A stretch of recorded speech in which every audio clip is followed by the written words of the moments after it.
Our class. Okay, तो last class में हमने क्या पढ़ा था, हमारा नाउन एंड जेंडर दोनों कंप्लीट हो चुके थे। आज हमें स्टार्ट करना है नाउन केस के बारे में। ठीक, तो इसके बारे में बेसिकली आपको मैं बता देती हूँ। केस का मतलब हो सकता है कि जो पोजीशन एक सेंटेंस होता है उसमें कहीं सब्जेक्ट रहता है, कहीं ऑब्जेक्ट रहता है, तो क्या उनकी पोजीशन रहती है, क्या संबंध रहता है, उनको हम एक रूप केस के रूप में देख सकते हैं। वो आज हम डिटेल में सारा पढ़ने वाले हैं। तो आपका आज का जो टॉपिक है वो है नाउन एंड केस। ठीक, तो हेडिंग आप लोग डाल सकते हैं नाउन एंड केस। ये थर्ड हेडिंग है। फर्स्ट हम नाउन एंड जेंडर कंप्लीट कर चुके हैं। ठीक, नंबर भी कर चुके हैं, जेंडर भी कर चुके हैं। आज हम करने वाले हैं नंबर एंड केस। चलिए तो देखते हैं इसके बारे में।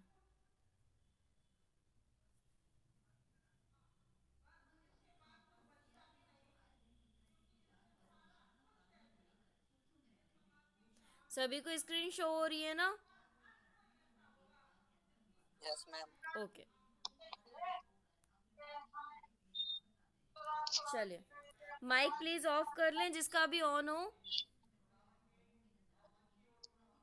चलिए, नाउन और केस के बारे में अगर हम बात करें तो नाउन में जो केस होते हैं वो चार प्रकार के होते हैं। कितने होते हैं? चार प्रकार के केस होते हैं। यानी एक सेंटेंस में अगर हम बात करें तो नाउन का जो रोल होता है वो चार प्रकार से नाउन को दर्शाया जाता है। पहला, ये जो नाउन होता है एज अ सब्जेक्ट दिखाया जाता है। ठीक, दूसरा, नाउन जो होता है, माइक बंद करें। निजी माइक बंद करें। दूसरा जो होता है वो नाउन एज ऑब्जेक्ट दिखाया जाता है। वो भी हम सारे अभी डिटेल में पढ़ेंगे, सिर्फ मैं अभी नाम बता रही हूँ। नाउन और केस, जो नाउन के अंतर्गत जो चार केस आते हैं मैं उनके नाम दर्शा रही हूँ सिर्फ। पहला नाम जो है वो नॉमिनेटिव केस या सब्जेक्टिव केस कहा जाता है। दूसरा जो केस होता है उसको हम ऑब्जेक्टिव केस कहते हैं। तीसरा वोकेटिव केस होता है और चौथा पजेसिव केस। पजेसिव केस आप लोग अच्छे से पहले पढ़ चुके हैं। नॉमिनेटिव और ऑब्जेक्टिव भी मैं बता चुकी हूँ, आज फिर से मैं अच्छे से रिकॉल करूँगी उसको। चलिए, तो अब हम आगे देखेंगे। आपने नाम इनके शायद से अच्छे से देख लिए होंगे। अगर हम केस की बात करें तो हमारा जो नाउन है उसकी किसी सेंटेंस में चार प्रकार से स्थिति दर्शाई जाती है, यानी उसको चार केसों में दर्शाया जाता है। पहला केस होता है नॉमिनेटिव यानी सब्जेक्टिव केस। दूसरा होता है ऑब्जेक्टिव केस। तीसरा वोकेटिव केस और चौथा पजेसिव केस। ठीक, चलो हम बात करते हैं आगे डिटेल में। अब हम बात करेंगे नॉमिनेटिव केस के बारे में। ठीक, ये जो नॉमिनेटिव केस है ये क्या होता है? ठीक, एक सेंटेंस में क्या इसकी पोजीशन होती है वो सब कुछ आज हम पढ़ेंगे। देखिए, हेडिंग आप लोग डाल के रख सकते हैं अपने रजिस्टर पे, नॉमिनेटिव केस यानी कि सब्जेक्टिव केस। तो जो सब्जेक्टिव केस के बारे में समझ में आपको थोड़ा सा नाम आ रहा होगा कि सब्जेक्ट केस मतलब सब्जेक्ट से रिलेटिव होना चाहिए। सब्जेक्ट से रिलेटेड होना चाहिए मतलब कर्ता।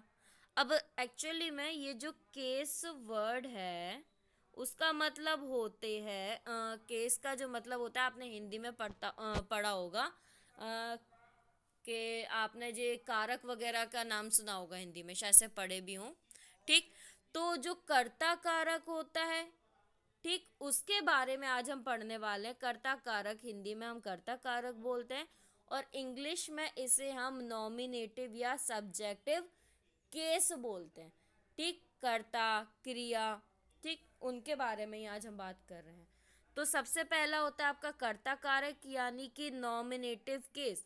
इसको हम इंग्लिश में सब्जेक्टिव केस भी बोलते हैं। यानी कि हमने आपको पहले भी ये चीज़ बताई थी कि हमारा जो सेंटेंस होता है उसमें नाउन दो तरीके से स्थान ग्रहण करता है। पहला एज अ सब्जेक्ट, दूसरा एक ऑब्जेक्ट के रूप में। जैसे मैं उदाहरण दूं, राम टीच सीता, यानी राम सीता को क्या कर रहे हैं? पढ़ा रहे हैं। ठीक, तो तो राम ये क्या है, एक नाम है और ये कर्ता भी है। कर्ता यानी जो कार्य कर रहा है, क्या कार्य कर रहा है, पढ़ाने का, लेकिन किसको पढ़ा रहा है, सीता को पढ़ा रहा है। तो सीता यहाँ कौन हो जाएगी, और तो यहाँ पे क्या बताया जा रहा है, आपको ये बताया जा रहा है कि ये जो राम है ये कौन है, कर्ता यानी सब्जेक्ट है। ठीक, अब क्या कर रहा है, पढ़ाने का काम कर रहा है।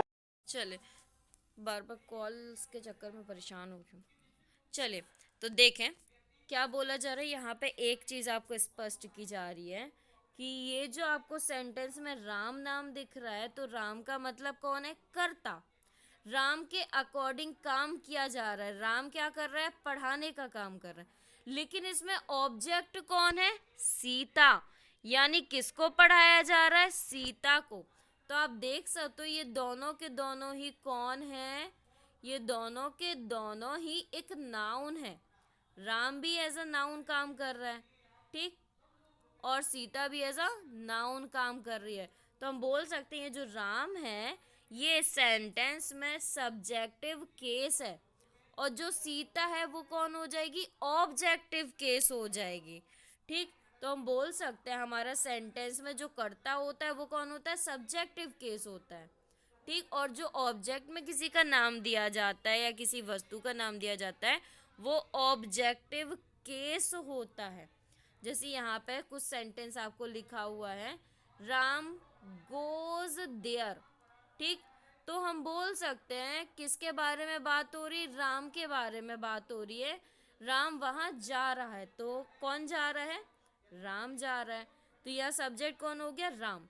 तो हम राम को क्या पोजीशन देंगे, क्योंकि ये एक नाउन है इस वजह से हम इसको सब्जेक्टिव केस का, यानी इसमें जो कारक है वो कर्ता कारक कौन है, राम है। तो राम को हम सब्जेक्टिव केस बोलेंगे या नॉमिनेटिव केस बोलेंगे। क्लियर, इतना हमें सिर्फ ये देखना है सेंटेंस में सब्जेक्टिव कौन है, ठीक, ऑब्जेक्टिव कौन है, वोकेशनल कौन है, और पजेसिव केस कौन है। हमें सिर्फ ये चीज़ पहचानना है अभी। ठीक, तो अगर स्टार्टिंग में किसी का आपका नाम दिख रहा है एज अ सब्जेक्ट, तो आप बोल सकते हो ये कौन है, एक नॉमिनेटिव केस है। अब नॉमिनेटिव केस क्यों बोल रहे हैं, क्योंकि ये एक नाउन है। ठीक, तो हम इसको नॉमिनेटिव केस बोल रहे हैं क्योंकि कर्ता का ही मेन काम होता है। ठीक, आगे हम बात करते हैं। ये चीज़ आपको समझ में आ गई होगी कि नॉमिनेटिव केस क्या होता है। अब देखेंगे हम ऑब्जेक्टिव केस। ऑब्जेक्टिव केस मतलब समझ रहे हो ना क्या होता है। देखिए, ऑब्जेक्टिव केस का मतलब होगा यदि किसी नाउन का प्रयोग ऑब्जेक्ट की तरह हो, ऑब्जेक्टिव केस कहलाता है। अब देखो, आई टीच राम, राम को कौन पढ़ा रहा है, मैं पढ़ा रही हूँ। ठीक, तो यहाँ पे ऑब्जेक्ट के रूप में कौन है, राम है। ठीक, ऑब्जेक्ट के रूप में कौन है, राम है। तो राम क्या है, एक नाम है, क्योंकि इसलिए हम इसको ऑब्जेक्टिव केस बोलेंगे। ठीक, सब्जेक्टिव केस मतलब जहाँ सेंटेंस में स्टार्टिंग में सब्जेक्ट में किसी का नाम आ रहा है तो वो सब्जेक्टिव केस होगा। लेकिन अगर सेंटेंस के लास्ट में यानी ऑब्जेक्ट के स्थान पर किसी व्यक्ति का नाम या किसी वस्तु का नाम आता है तो वो ऑब्जेक्टिव केस बन जाता है। ऐसे कंडीशन पे जब ऑब्जेक्ट एक नाउन के रूप में हो तो उसे हम ऑब्जेक्टिव केस कहते हैं। ठीक, आगे आगे अगर हम बात करें, हमने तीसरा बताया था वोकेटिव केस। वोकेटिव का मतलब होता है संबोधन करना। जब हम किसी व्यक्ति को संबोधन करके बुलाते ना, जैसे आप कहीं जाते तो आप अपने घर में किसी को बता के जाते ना, मम्मी मैं जा रही हूँ। ठीक, तो आपने सबसे पहले क्या बोला, मम्मी। मतलब आपने अपने मम्मी को संबोधित करके बोला, क्या बोला, आई एम गोइंग, मैं जा रही हूँ। ठीक, या फिर आप किसी को बोलते हो, आप अपने किसी फ्रेंड को घर पे लेके आए हो तो आप कैसे बुलाओगे उसको घर में अंदर, उसका नाम लेके ही बुलाओगे ना कि राम अंदर आओ, या इस तरीके से आप संबोधित करके बोलोगे ना। तो यहाँ जहाँ संबोधन वाली कंडीशन होती है, किसी व्यक्ति या किसी नाउन को संबोधित करके सेंटेंस आगे बढ़ाया जाता है, तो उसको हम वोकेटिव केस या संबोधन कारक बोलते हैं। क्या बोलते हैं, वोकेटिव केस या संबोधन कारक, जहाँ किसी व्यक्ति को संबोधन से बुलाया जाता है उसको हम संबोधन कारक यानी वोकेटिव केस कहते हैं। ये बहुत इजी है, ठीक। जैसे आपने कंडीशन देखी होगी काफ़ी जगह, जैसे ड्रामा वगैरह होते हैं ना, प्ले होते हैं, देखे होंगे आप लोगों ने, आपकी जो हिंदी वगैरह या इंग्लिश की स्टोरी रहती है तो उसमें संबोधन करके नाम लिखे रहते हैं, आगे सेंटेंसेस लिखे रहते हैं, मतलब दर्शाया जाता है कि ये जो सेंटेंस है ये इस व्यक्ति ने बोला है, इसके नीचे वाला सेंटेंस ये इस व्यक्ति ने बोला हुआ है, ठीक। तो ये जो संबोधन वाली कंडीशन होती है उसको हम वोकेटिव केस कहते हैं, ठीक। आगे अब हम बात करते हैं पजेसिव केस के बारे में। तो पजेसिव केस का मतलब होता है जहाँ कोई अधिकार दिखाया जाता है। जैसे अधिकार में बात करें, मैं इस फ़ोन से पढ़ा रही हूँ, अगर कोई पूछे ये फ़ोन किसका है तो मैं क्या बोलूँगी, ये फ़ोन मेरा है। तो यहाँ अधिकार फ़ोन पे किसका हो रहा है, मेरा अधिकार हो रहा है, ठीक। आप किसी पेन से लिख रहे हो, आपके पास में आके कोई पूछे क्यों ये पेन किसका है, यहाँ ये पेन तुम्हारे पास कैसे आया, तो क्या बोलोगे आप, ये पेन मेरा है, ठीक। तो पेन पे अधिकार किसका हो रहा है, आपका हो रहा है, ठीक। तो जहाँ का शब्द होता है वहाँ अधिकार दिखाया जाता है। जैसे मेरा मोबाइल है या किसी दूसरे का मोबाइल होगा तो आप क्या बोलोगे, दूसरे व्यक्ति का नाम लेके बोलोगे ये इसका मोबाइल है। तो बीच में जो का लगा हुआ होता है उसको हम इंग्लिश में किस प्रकार दर्शाते हैं, अपोस्ट्रोफियस एस के द्वारा दर्शाते हैं। का की के का अर्थ होता है अपोस्ट्रोफियस एस, जो आप सेंटेंस में बीच में देख रहे होगे। एक नाउन से दूसरे नाउन के बीच में अगर कोई अपोस्ट्रोफियस एस लगा होता है उसका मतलब होता है का की के, और वो किसको दर्शाते हैं, किसी संबंध या अधिकार को दर्शाते हैं। जब किसी नाउन का दूसरे नाउन पर अधिकार दर्शाना होता है तो उसे हम पॉजेसिव नाउन कहते हैं, ठीक। समझ में आ रहा है। जैसे यहाँ एक उदाहरण लिखा हुआ है, उदाहरण क्या लिखा हुआ है, राधिकाज मोबाइल, मतलब किसका मोबाइल है ये राधिका का मोबाइल है। तो बीच में का हमने हिंदी में बोला तो उसको हम कैसे दर्शाएंगे इंग्लिश में, अपोस्ट्रोफियस एस के द्वारा दर्शाएंगे। लेकिन ये जो कंडीशन होती है ये सजीव के साथ में होती है, निर्जीव वस्तुओं के साथ में अपोस्ट्रोफियस एस नहीं लगता, सिर्फ ह्यूमंस के साथ में ही अपोस्ट्रोफियस एस लगता है, ठीक। जैसे एक उदाहरण देती हूँ, आपके यहाँ कोई अंकल है, ठीक, आपके पापा के फ्रेंड है वो, ठीक। आपसे पूछा जाए कौन आया हुआ तो आप क्या बोलोगे, अगर उनको अच्छे से जानते होगे तो आप उनका नाम लेके बोलोगे, क्या बोलोगे, पापा के फ्रेंड आए हैं, ठीक। किसके फ्रेंड आए हैं, पापा के फ्रेंड आए हैं। तो यह का की के, तो आप क्या बोलोगे, पापाज फ्रेंड, पापा के फ्रेंड, पापाज फ्रेंड, ठीक। तो यहाँ जहाँ बीच में एस लगाया जाता है उसका अर्थ होता है का की के। संबोधन में, सॉरी संबोधन में नहीं, मतलब बोल सकते हैं अधिकार दर्शाने के लिए या फिर एक ओनरशिप दर्शाने के लिए क्या करते हैं हम, अपोस्ट्रोफियस एस का प्रयोग करते हैं, और ये सिर्फ किसी व्यक्ति के नाम के साथ में ही होता है, ठीक। ऐसी रेयर कंडीशन होती है या कम कंडीशन होती है जहाँ किसी वस्तु या निर्जीव चीज़ के साथ में एस लगाया जाता है, वो भी हम आगे कंडीशन आपको बताएंगे, ठीक। अब यहाँ पे हम इसको दो तरीके से लिख सकते हैं, या तो हम अपोस्ट्रोफियस एस लगा के लिख सकते हैं, और ये जो का लिखा हुआ है इसको इंग्लिश में हम ऑफ बोलते हैं, क्या बोलते हैं, ऑफ। तो अगर हमें इसको अपोस्ट्रोफियस एस लगा के नहीं लिखना है तो हम किस तरीके से लिख सकते हैं, द मोबाइल ऑफ राधिका, या तो हम बोल सकते हैं राधिकाज मोबाइल, या फिर हम बोल सकते हैं द मोबाइल ऑफ राधिका, यानी बीच में हम ऑफ का प्रयोग करेंगे, मतलब राधिका का मोबाइल। यहाँ भी अगर आप बोलो तो अर्थ यही निकल रहा है राधिका का मोबाइल, और यहाँ पे भी अर्थ यही निकल रहा है राधिका का मोबाइल। राधिकाज मोबाइल मतलब राधिका का mobile, the mobile of Radhika मतलब राधिका का मोबाइल। तो यहाँ पे आप दो कंडीशन में इसको लिख सकते हो, ठीक। ऑफ पैटर्न के थ्रू भी लिख सकते हो और अपोस्ट्रोफियस एस लगा के भी लिख सकते हो, ठीक। चीज़ समझ में आ रही। जैसे दूसरा इसमें उदाहरण दिया गया है श्याम्स बुक, मतलब श्याम की किताब। तो इसको हम दूसरे तरीके से लिख सकते हैं, द बुक ऑफ श्याम। ठीक, तीसरा उदाहरण लिखा हुआ है इसमें, दीपिकाज लैपटॉप, यानी the laptop off Deepika. Clear? इसको हम दो तरीके से संबोधित करके लिख सकते हैं। आगे अब हम बात करते हैं इनका प्रयोग कैसे होता है। अगर सेंटेंस में आपको ये चीज़ें मिल जाती हैं, उसका प्रयोग आप कैसे करोगे।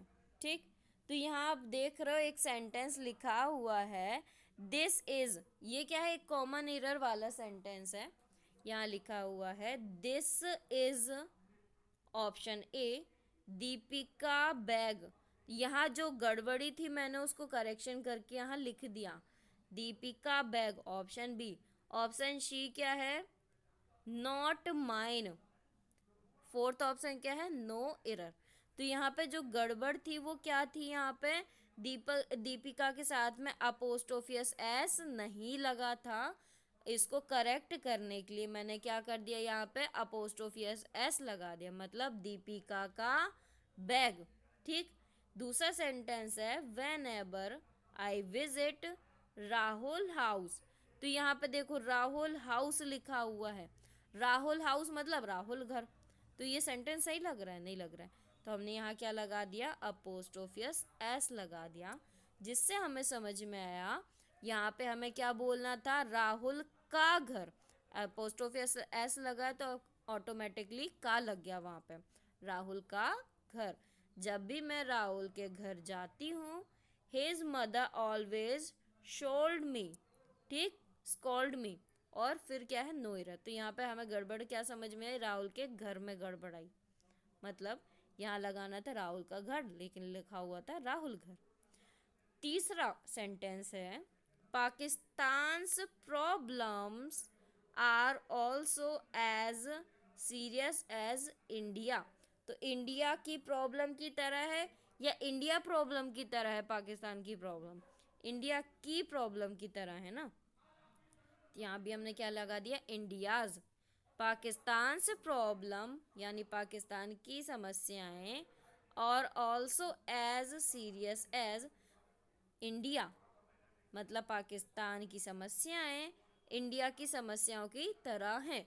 ये सेंटेंस है, लेकिन अगर हम यहाँ एस नहीं लगाते तो क्वेश्चन गड़बड़ हो रहा था। पाकिस्तान की समस्याएं भारत समस्या हैं, तो ये गड़बड़ लग रहा था, भारत की समस्याओं जैसी हैं। ठीक, तो हमने इंडियाज लगा दिया यहाँ पे। क्लियर? ये चीज़ आपको आई होप सो समझ में आ गई होगी, क्योंकि ज़्यादा कुछ टफ नहीं है इजी, बस समझने का काम है। अब हम बात करते हैं रूल नंबर 1, यानी मेनली इनका जो प्रयोग होता है वो कहाँ होता है, किस तरीके से होता है। तो हम देख सकते हैं, नॉन लिविंग थिंग्स के साथ अपवादों को छोड़कर एपोस्ट्रोफियस एस का प्रयोग नहीं किया जाता। इस स्थिति में ऑफ पैटर्न का प्रयोग किया जाता है। जैसे पहला सेंटेंस है, टेबल्स लेग। टेबल्स लेग मतलब टेबल के पैर। तो यहाँ पे क्योंकि टेबल हुआ, फैन हुआ, ठीक, तो ये शब्द कैसे हैं, निर्जीव वस्तुओं में आते हैं।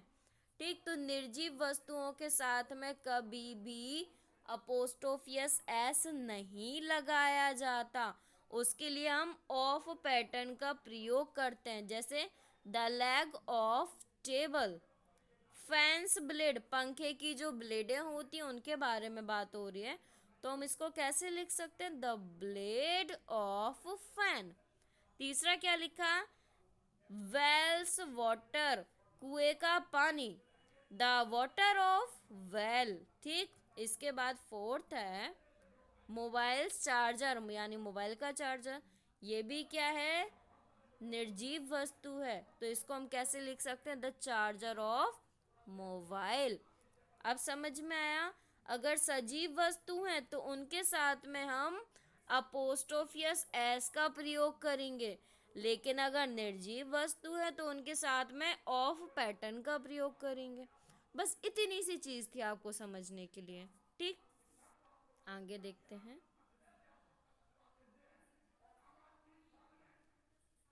देखिए, अब अगर बात की जाए कि कुछ ऐसे अपवाद हैं जहां निर्जीव वस्तुओं के साथ में भी अपोस्ट्रोफियस एस का प्रयोग किया जाता है, तो वो कौन सी वस्तुएं हैं उनके बारे में हम बात करते हैं।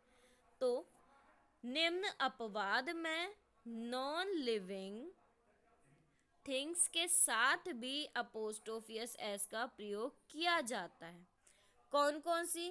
पर्सोनिफिकेशन, फिर नेम ऑफ प्लेसेस, फिर टाइम, वेट और डिस्टेंस। इन सभी चीज़ों के साथ में अपोस्ट्रोफियस एस का प्रयोग करते हैं और इनके अलावा सब में ऑफ का प्रयोग करते हैं। अब पर्सोनिफिकेशन क्या है? पर्सोनिफिकेशन मतलब मानवीयकरण। जैसे मानवीयकरण में मैं बोलूं कोर्ट्स डिसीजन, यानी कोर्ट का डिसीजन, समझते जाओ, कोर्ट का डिसीजन, मैं बोलूं कोर्ट्स डिसीजन, ये लगा दिया मैंने apostrophes S. Court's decision, court's decision. तो क्या कोर्ट डिसीजन देता है? या कोर्ट निर्जीव वस्तु है ना, कोर्ट तो एक निर्जीव वस्तु है, वो खुद से कैसे डिसीजन दे सकता है? लेकिन कोर्ट में जो जज होते हैं वो डिसीजन देते हैं। तो हो गया ना मानवीकरण। ठीक, कोर्ट का मानवीकरण हो गया। यानी कोर्ट तो निर्जीव वस्तु है, वो तो डिसीजन नहीं देती, लेकिन कोर्ट में कौन डिसीजन देता है? जज डिसीजन देते हैं। तो यहाँ मानवीकरण से संबंधित अगर कोई आपको निर्जीव चीज दिखाई देती है तो उसके साथ में हम अपोस्ट्रोफियस एस लगा सकते हैं। ठीक, कोर्ट्स डिसीजन। मैगजीन्स आर्टिकल, यानी मैगजीन का आर्टिकल। तो एक बात समझो, क्या मैगजीन आर्टिकल देती है? नहीं। मैगजीन में आर्टिकल कौन देता है? राइटर्स देते हैं आर्टिकल। ठीक, या फिर कौन देता है? पत्रकार आर्टिकल देते हैं। तो हम बोल सकते हैं मैगजीन में जो आर्टिकल है वो किसका आर्टिकल है? पत्रकारों का। ठीक, या राइटरों का आर्टिकल है, आर्टिस्ट का आर्टिकल है। ठीक, तो यहाँ आर्टिकल कौन दे रहा है? ये लोग दे रहे हैं। तो यहाँ पे भी मानवीयकरण हुआ ना, मानव से संबंधित हो रहा है। ठीक, तो ऐसी कंडीशन में भी हम अपोस्ट्रोफियस एस लगा सकते हैं। इसके बाद बात होती है, आगे हम अच्छे से डिटेल में बता देते हैं थोड़ा।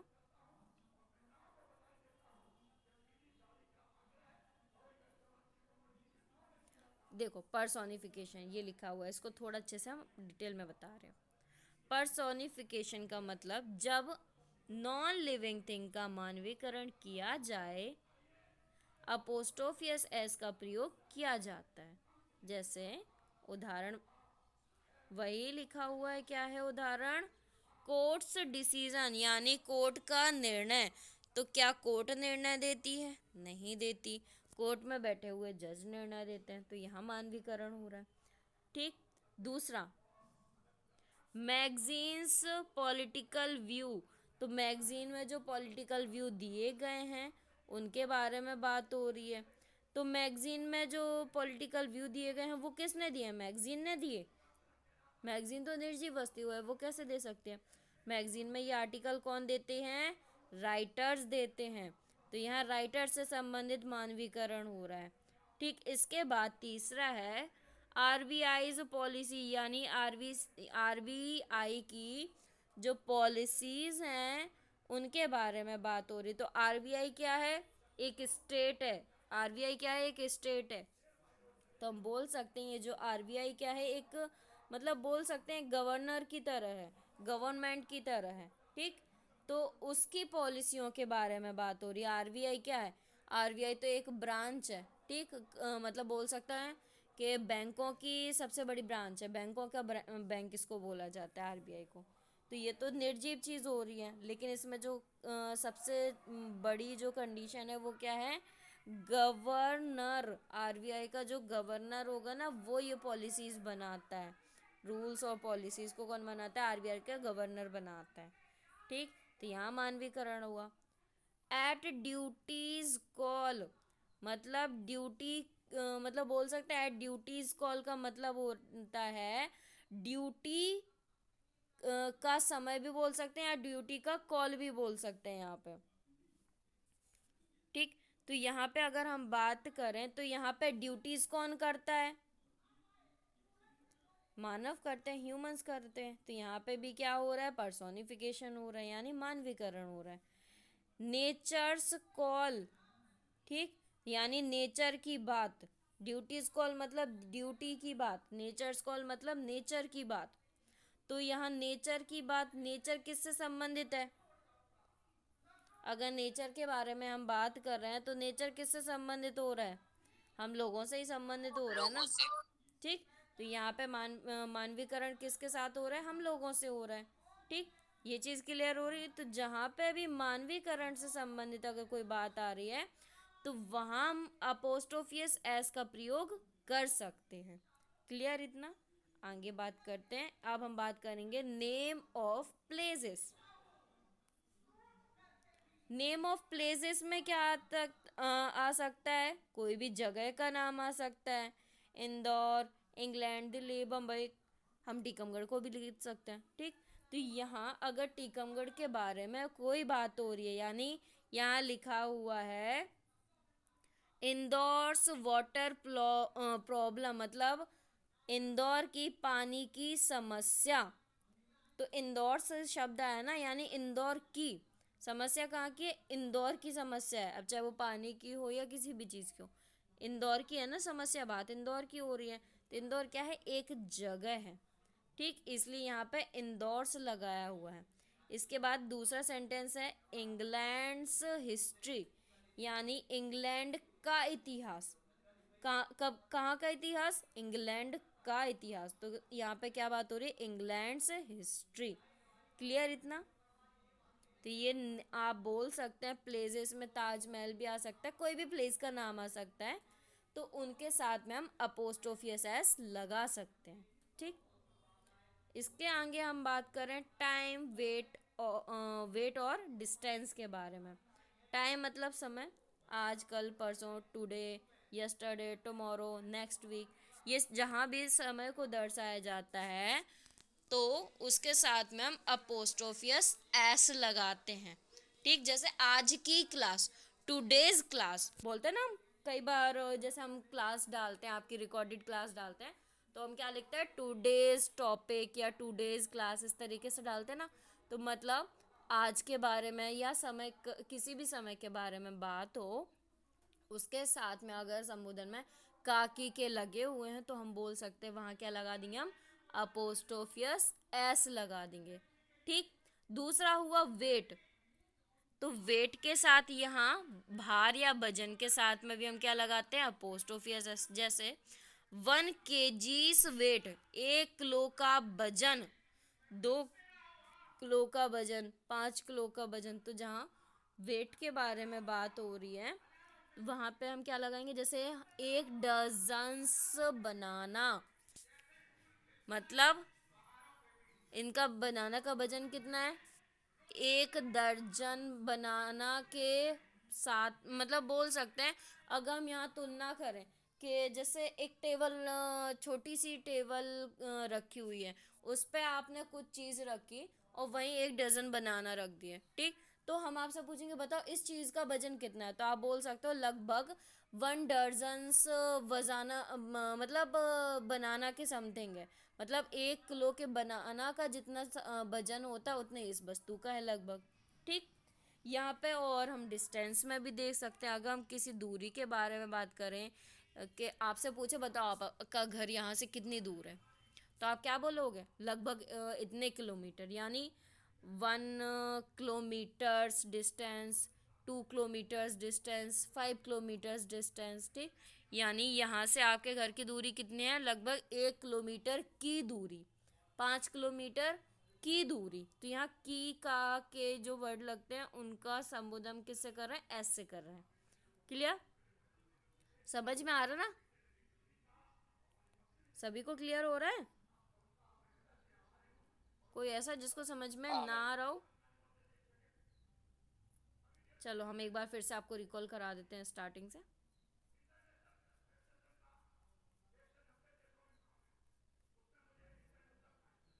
ठीक, हमने क्या पढ़ रहा है? नाउन एंड केस पढ़ रहे हैं, जिसमें हमने आपको बताया ये जो नाउन और केस हैं ये 4 प्रकार से यानी 4 कारक में विभाजित होते हैं। पहला कारक सब्जेक्टिव केस यानी कर्ता कारक, दूसरा ऑब्जेक्टिव केस, तीसरा वोकेटिव केस और चौथा पजेसिव केस। ठीक। सब्जेक्टिव केस यानी इसको हम नॉमिनेटिव केस भी कहते हैं। यदि किसी नाउन का प्रयोग सब्जेक्ट की तरह हो उसको हम नॉमिनेटिव या सब्जेक्टिव केस कहते हैं। यानी किसी भी सेंटेंस में जो सब्जेक्ट नाउन के फॉर्म में यानी किसी नाम के फॉर्म में स्टार्ट होता है उसको हम सब्जेक्टिव या नॉमिनेटिव केस कहते हैं। जैसे उदाहरण राम गोज देयर, तो यहाँ जो राम है वो एक क्योंकि नाम है, नाउन है, इसलिए क्या हो जाएगा, एक सब्जेक्टिव केस हो जाएगा। ऑब्जेक्टिव केस जहाँ पे ऑब्जेक्ट के रूप में किसी का नाम लिया जाए वो ऑब्जेक्टिव केस हो जाते हैं। यदि किसी नाउन का प्रयोग ऑब्जेक्ट की तरह हो ऑब्जेक्टिव केस कहलाते हैं। ठीक। आई टीच राम, तो राम क्या हो जाएगा, objective case. Third condition vocative यानी संबोधन, संबोधन कारक होता है वोकेटिव केस। तो हम बोल सकते हैं यहाँ पे किसी का संबोधन किया जाता है वो संबोधन कारक यानी वोकेटिव केस कहलाता है। जैसे mother I am going, Ram come here. ठीक। तो इस टाइप के जो हम सेंटेंस बोलते हैं जहाँ किसी का पहले हम नाम बोल के उसे संबोधित करते हैं फिर आगे का सेंटेंस बोलते हैं, तो ये संबोधन वाले जो वर्ड्स होते हैं किसी का नाम, तो वो किस में आते हैं, वोकेटिव केस में आते हैं। आगे पजेसिव केस, तो पजेसिव केस को ही आज हमने सीखा है। पजेसिव केस का मतलब जहां हम कोई अधिकार दिखा रहे हैं, और अधिकार किस रूप में दिखा रहे हैं, का की के शब्द के साथ में अधिकार दिखा रहे हैं, तो वहां पे या तो हम अपोस्ट्रोफियस एस का प्रयोग करते हैं या फिर ऑफ का प्रयोग करते हैं। लेकिन कंडीशन होती है कि अपोस्ट्रोफियस एस और ऑफ के बीच में 2 नाउन होने चाहिए। ठीक। जब 2 नाउन एक साथ आए तो उनके लिए हम रिलेशन बताने के लिए क्या करते हैं, अपोस्ट्रोफियस एस या ऑफ पैटर्न का प्रयोग करते हैं। जैसे Radhika's mobile, Shyam's book, Deepika's laptop. ठीक। तो इसको हम कैसे लिख सकते हैं, द मोबाइल ऑफ राधिका भी लिख सकते हैं। ठीक। दोनों कंडीशन लिख सकते हैं। लेकिन जो नॉन लिविंग थिंग्स होती हैं उनको हम ऑफ पैटर्न के साथ में लिखते हैं, और जो लिविंग थिंग्स होती हैं उनको हम अपोस्ट्रोफियस एस के साथ लिखते हैं। लेकिन फिर भी कोई कोई चीज़ें ऐसी होती हैं जो कि नॉन लिविंग तो होती हैं लेकिन फिर भी उनके साथ में अपोस्ट्रोफियस एस लगाया जाता है, वो क्या कहलाते हैं, अपवाद।